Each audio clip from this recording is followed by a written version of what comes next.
Bapak-bapak, kita akan melanjutkan ke acara selanjutnya. Kita akan mendengarkan sambutan Ketua Umum IPB, sekaligus akan menyampaikan materi mengenai pengenalan Bank Sentral dan sejarahnya. Kepada Bapak Junanto Herdiawan, dipersilahkan. Terima kasih.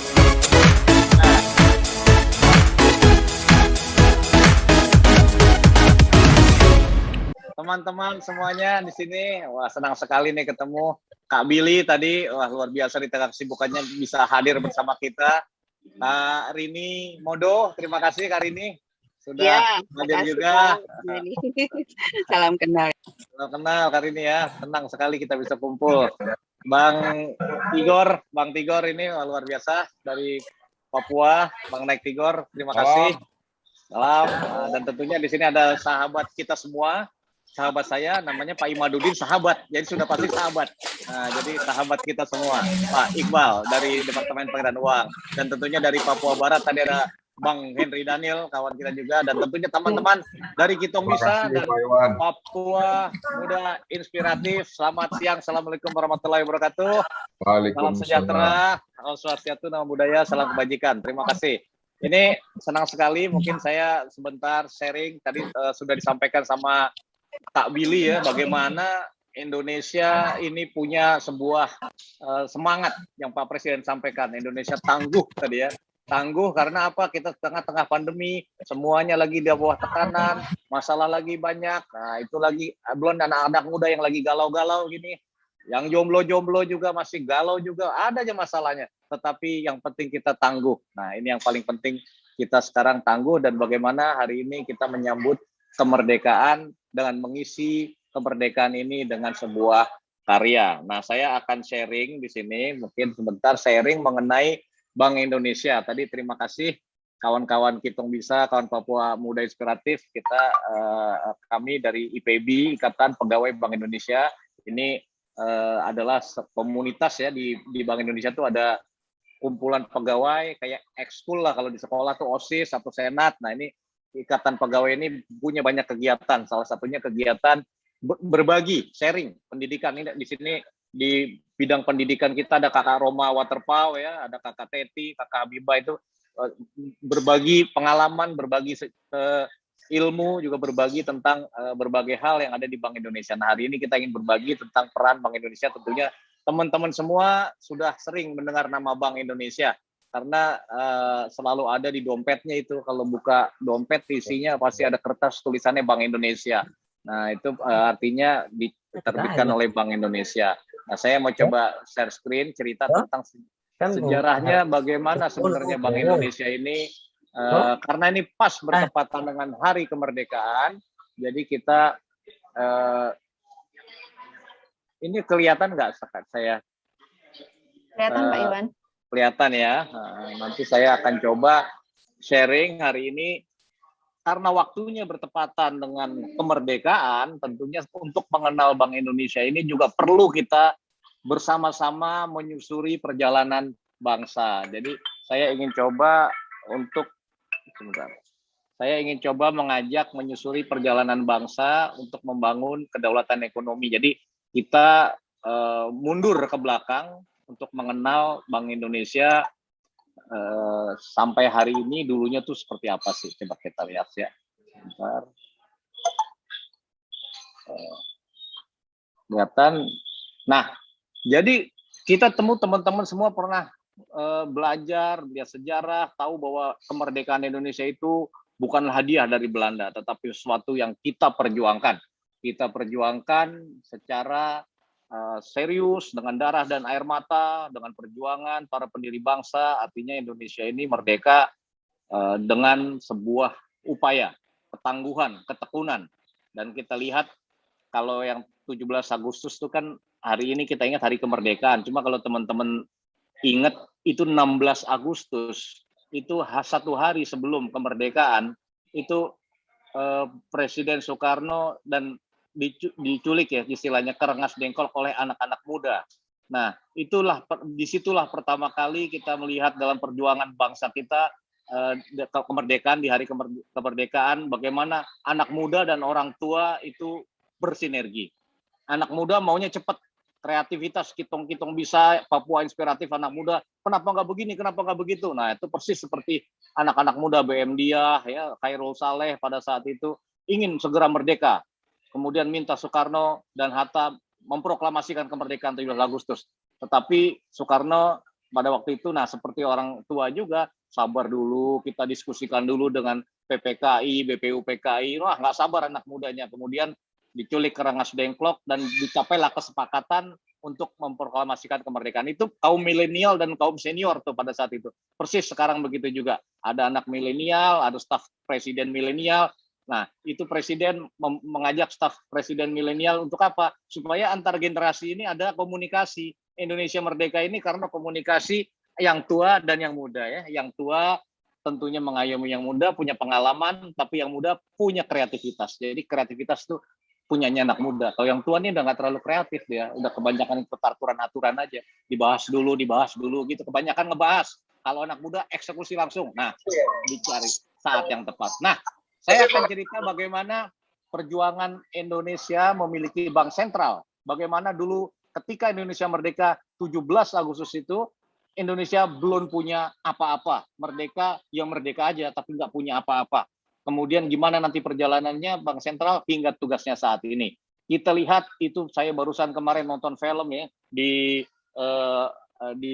TV, ada satu film yang agak kontroversial ini film ini lagi dimainkan ya di Belanda juga kontroversial, judulnya The Oost ya, The East. Itu kisah tentang Raymond Pierre de Westerling ya. Westerling ini kekejamannya kita tahu, membunuh banyak pejuang-pejuang kita, dan sampai meninggalnya tidak diadili, dan itu tempat rame ya, sempat menjadi kontroversial, dan film ini juga kontroversial. Tetapi bukan filmnya yang mau kita bahas, menunjukkan bahwa ketika 17 Agustus Indonesia merdeka tahun 45 itu, Belanda itu belum rela sepenuhnya memberikan Indonesia ditangani oleh kita sebagai bangsa. Nggak sanggup lah orang Indonesia itu nangani Indonesia.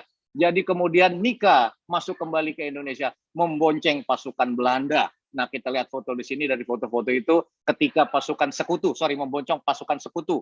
Pada September Indonesia Agustus 45 merdeka, September 45 sekutu masuk untuk menyelucuti Jepang rencananya, tetapi di belakangnya membonceng Nika. Membonceng untuk apa? Ingin menguasai lagi Indonesia. Nggak rela dong, udah lama-lama dikuasai kok tiba-tiba ini negara mau merdeka. Nah, film Westerling salah satunya itu bagaimana dia kejam membunuh para pejuang kita yang dianggap teroris pada saat itu. Nah, dari penguasaan militer dikuasai secara politik, tentunya satu yang paling penting untuk menguasai adalah ekonomi. Ekonomi itu harus dikuasai. Kalau punya negara, politiknya kuat, militernya kuat, ekonominya harus kuat. Nah, jadi Belanda ingin menguasai juga sektor ekonomi. Gimana cara menguasai sektor ekonomi? Kuasain yang ngedarin uang. Kenapa? Karena uang itu darahnya ekonomi. Bayangin kalau kagak ada uang, nah, berhenti uangnya. Kita nggak bisa belanja, nggak bisa beli kue, kagak bisa beli boba, kagak bisa beli apa-apa karena nggak ada uang. Nah, ketika uangnya di stop, secara ekonomi berhenti. Nah, jadi dikuasai. Pada saat itu bank yang menguasai sirkulasi keuangan, dulu Belanda punya namanya De-Javase Bank. Ketika Jepang masuk, diganti namanya Nampo Kaihatsu Ginko. Nah, pada 10 Oktober diambil lagi sama Belanda, diganti lagi namanya menjadi De-Javase Bank. Jadilah Belanda ingin menguasai lagi militer, politik, dan ekonomi. Nah, setelah dikuasai oleh Belanda, nah, yang terjadi kemudian uang. Tadi main uang kan, menguasai uang. Uang itu darah dalam perekonomian. Nah, pada Maret 46, ketika dia kuasai De-Javase Bank itu, mulailah Nika menerbitkan uang sendiri. Ya. Kenapa? Karena dia ingin menguasai ekonomi. Dan makanya mereka menerbitkan uang, di masyarakat menyebutnya uang merah pada situ. Ini bisa dibaca di Fakta Unik website Bank Indonesia atau Museum Bank Indonesia. Nah, itu banyak cerita tentang ini. Nah, pada saat tahun 46 itu, uang itu yang beredar itu banyak banget. Bingung nggak? Ada uang De-Javase Bank, ada punya uang Jepang, pemerintah Jepang. Jadi orang kalau keluar, kita mau belanja, itu bayarnya pakai apa? Macam-macam.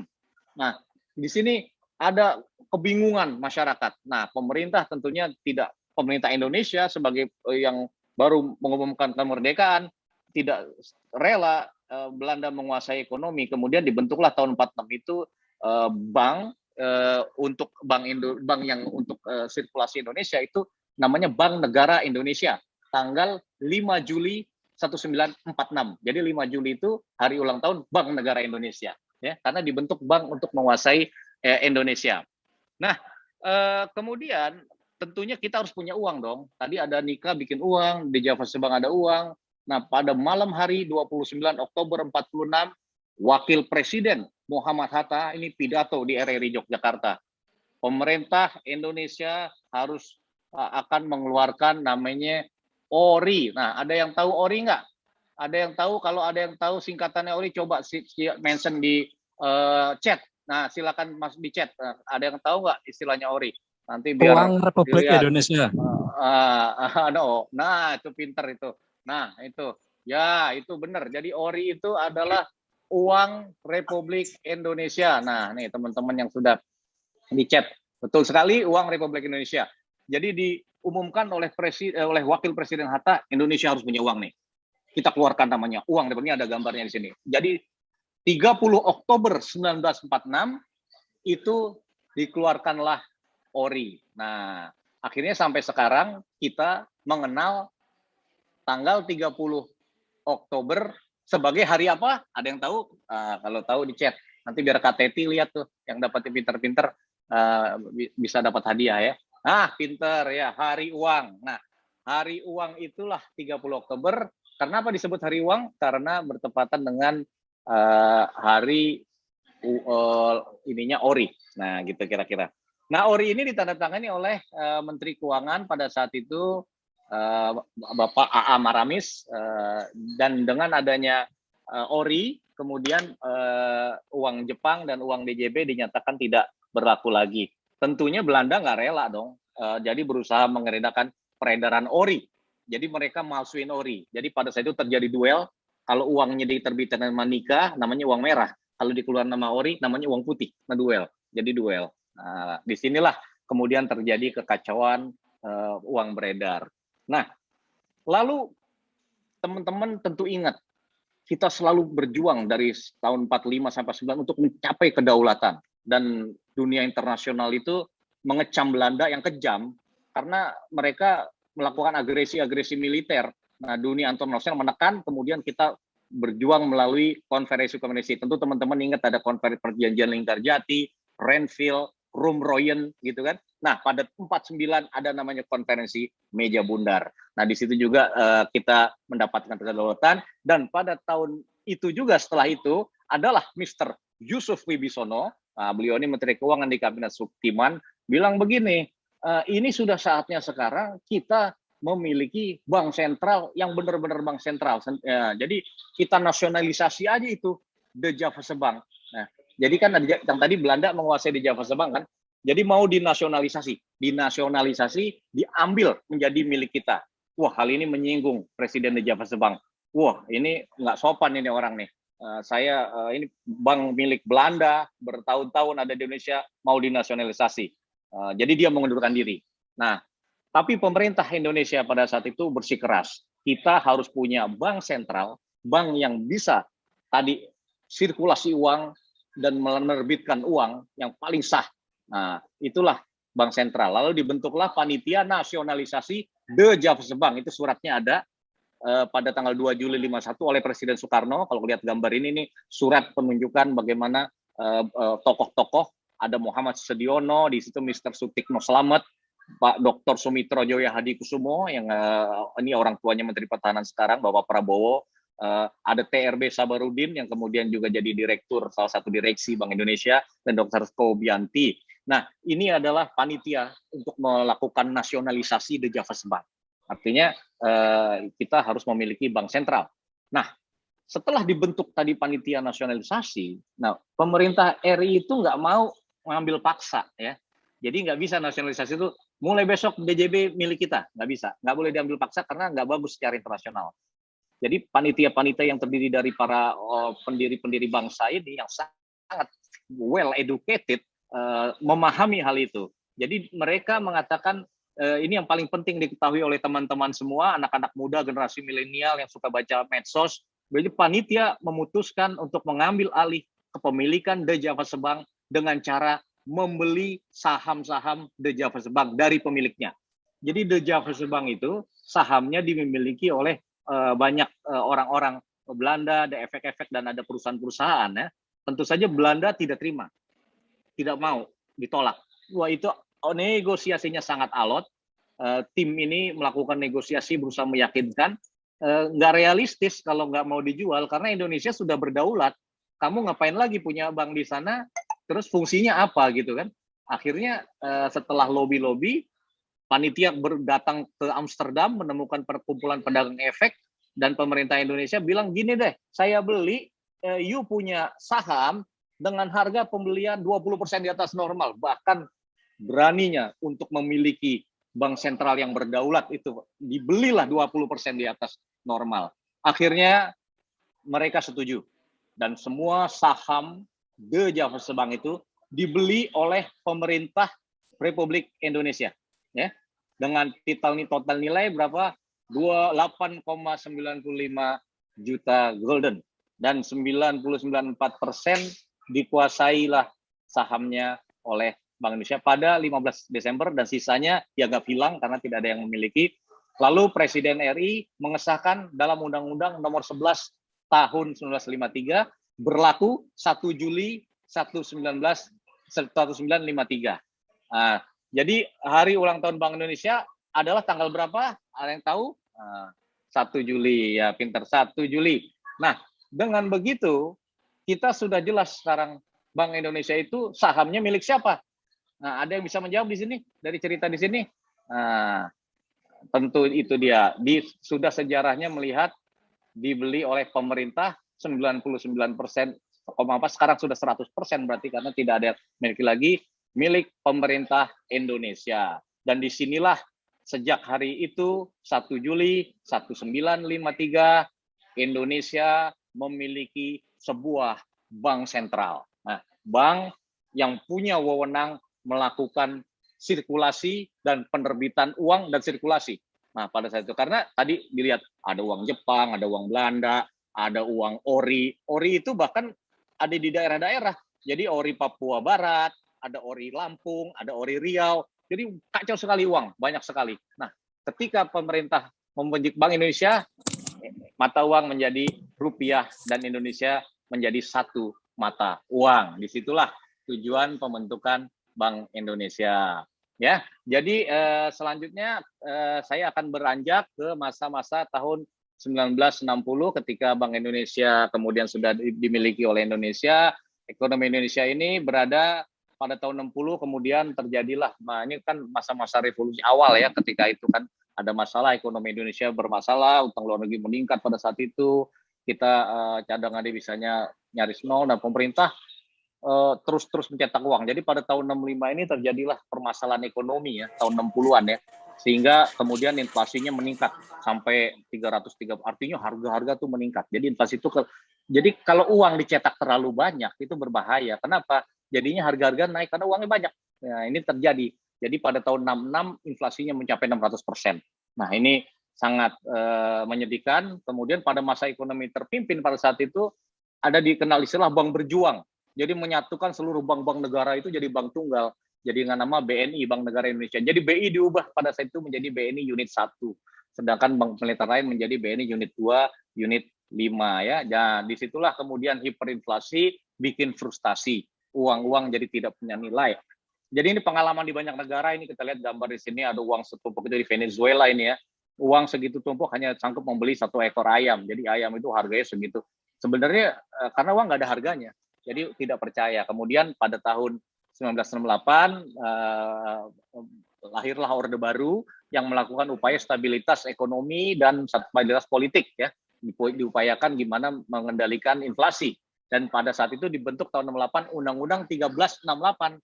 BI dikembalikan lagi fungsinya sebagai Bank Sentral Republik Indonesia. Jadi tidak lagi menyalurkan kredit. Nah, teman-teman tentu perlu ingat Bank Indonesia tidak menyalurkan kredit karena dia sebagai bank sentral.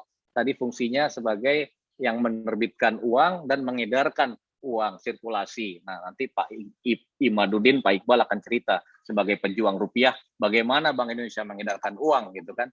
Jadi ini, dan pada tahun 9798 Bank Sentral independen ya, kan terjadi krisis moneter, Undang-Undang 23 299 dibentuk Bank Indonesia.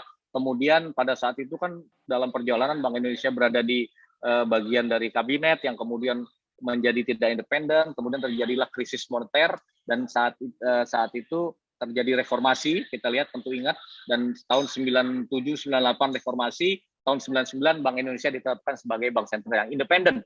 Independen dalam arti apa? Dalam melaksanakan tugas dan wewenangnya, bebas dari campur tangan pemerintah atau pihak lain, kecuali diatur oleh undang-undang. Nah, BI juga langsung diamanatkan memiliki satu tujuan tunggal, mencapai dan memelihara kestabilan nilai rupiah. Nah, rupiah itu adalah yang dicetak oleh Bank Indonesia, karena dicetak dan diterbitkan dan diedarkan, sehingga tugasnya untuk menjaga kestabilan nilainya. Nah, bagaimana menjaga kestabilannya?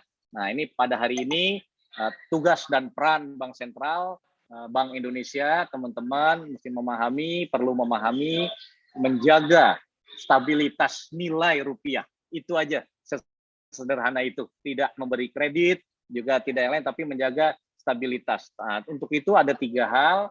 Stabilitas moneter, tadi uangnya nggak boleh terlalu banyak, nggak boleh terlalu dikit. Kalau terlalu banyak inflasi, kalau terlalu dikit deflasi. Kering ekonomi kan, jadi harus pas takarannya. Nah, itu kebijakan moneter, itu tujuan untuk itu. Stabilitas sistem keuangan, melihat kondisi perbankan secara makro, secara umum, dilihat kesehatannya secara umum, dan kemudian disitulah ditentukan apakah kondisinya perlu didorong atau ditahan, seperti itulah kira-kira menjaga kestabilan. Dan tentunya stabilitas sistem pembayaran. Sistem pembayaran ini adalah apa yang terjadi di semua pembayaran, mau bayar makanan online, mau bayar ojek online, nah seperti itu tuh diatur juga sama Bank Indonesia, termasuk uang yang beredar di kantong teman-teman sekalian. Nah, untuk menunjang pertumbuhan, tujuannya bertunjang pertumbuhan ekonomi, berkesinambungan, inklusif dalam rangka meningkatkan kesejahteraan masyarakat. Jadi ini kita lihat, mencapai melihara kestabilan rupiah, inflasi, ada 2 hal. Yang kedua nilai tukar. Ini harus dijaga supaya seimbang. Kita punya pengalaman pahit yang panjang, tahun 97-98 ketika krisis moneter, tahun 66 tadi saya ceritakan ketika rupiah inflasinya sampai 600%, terus tahun-tahun perjuangan ketika kita nggak punya rupiah, semua uang kacau balau, ada ori, ada nikah, segala macam. Jadi perjalanannya panjang. Sekarang kita sudah punya satu mata uang rupiah yang perlu kita sayangi, kita cintai, kita pahami, dan kita banggakan. Karena apa? Ini bukan lahir ujuk-ujuk satu malam. Ini perjuangan 76 tahun untuk punya sebuah mata uang. Bayangkan negara kalau nggak punya mata uang, kedaulatannya di mana? Ya kan? Jadi ketika kita punya rupiah, kita bisa berdiri tegak di depan bangsa lain. Nah, itulah bangganya dan perlunya kita menjaga. Bagaimana ini? Nah, ini kalau teman-teman lihat di website BI, tugas BI sekarang secara umum ya, di kebijakan moneter, itu namanya kita punya bauran itu campuran, mix, adukan, bauran kebijakan.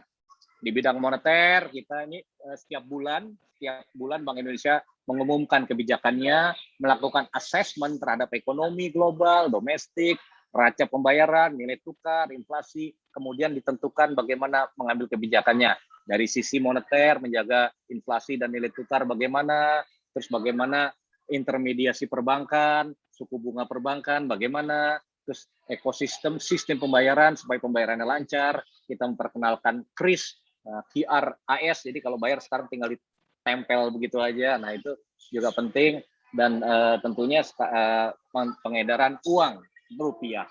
Nah, bagaimana kita bangga terhadap rupiah? Dengan cara cinta, bangga, paham rupiah. Nah, di sini saya akan menyerahkan kepada sahabat saya, Bapak Imadudin Sahabat, yang untuk menceritakan bagaimana sih caranya mencintai, membanggakan, membanggai, dan memahami rupiah ini. Karena beliau di Departemen Pengedaran Uang, ya. Nah, itu pengelolaan uang, cetak uang, itu semua di tempat Pak Iqbal. Jadi enak kalau ditanya, Pak Iqbal kerjanya apa? Cetak uang gitu katanya. Jadi enak deh kerjanya cetak uang ya. Setiap hari ke kantor cetak uang karena memang iya tugasnya dia untuk mencetak uang. Jadi itu saja. Terima kasih. Saya bisa segitu yang bisa saya sampaikan. Ini rame-rame kemarin di netizen nanya saya uang kelapa sawit 1.000 itu harganya kok 300 juta Pak. Ya itu hoax ya. Jadi jangan percaya lagi pada hoax karena uang ini harganya 1.000 ya, harganya 1.000 dan artinya kalau ada yang jual 300 juta sayang aja gitu, mendingan buat beli mobil kali. Kalau mau nuker uang 1.000 tuker sama Pak Iqbal aja banyak deh. Oke, kira-kira begitu aja mungkin yang dapat saya sampaikan. Mohon maaf kalau mengambil waktu terlalu banyak, Kak Putri. Demikian, terima kasih teman-teman. Assalamualaikum warahmatullahi wabarakatuh. Pak Junanto, terima kasih banyak. Luar biasa sekali penjelasannya. Kita jadi lebih paham lagi ya mengenai sejarah uang. Betul, habis ini kita akan lebih mengenal lagi gimana sih caranya bangga, cinta terhadap rupiah. Terima kasih sekali lagi Pak Junanto atas materinya luar biasa. Ini sudah banyak sekali yang bertanya. Tahan dulu ya para peserta. Nanti kita akan ada sesi diskusi tanya jawab. Silahkan lagi, nanti masih ada satu materi lagi, jadi masih bisa